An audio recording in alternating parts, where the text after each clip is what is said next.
The UN agency said around 7 million people in the 4 affected countries are still recovering from the impact of last year's drought, and they are now grappling with the economic impacts of the COVID-19 pandemic, which could make things worse.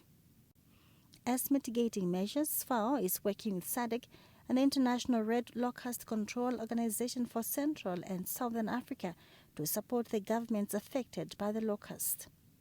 But even with the control measures already taken, FAO says the locusts are still a threat.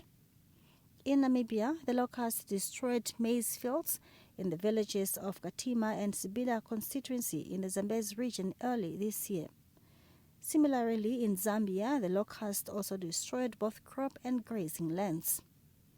Some smallholder farmers in Botswana became food insecure after their entire crops were ravaged, and as the next planting season approaches, the pest threatens the country's bread basket region of Pandamatenga, where most of the country's sorghum staple is grown.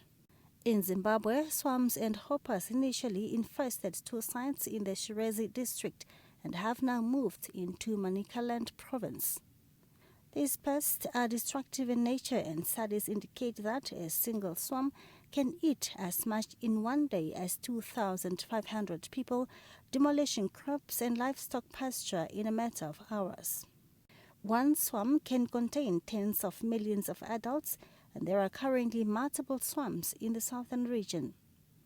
The UN food body says there is need to support the 4 affected governments to protect people's livelihoods through the just-launched Southern Africa Emergency Locust Response and Preparedness Project. The project aims to increase the emergency capacity and support the 4 affected member states in their bid to prevent the pest from causing more damage.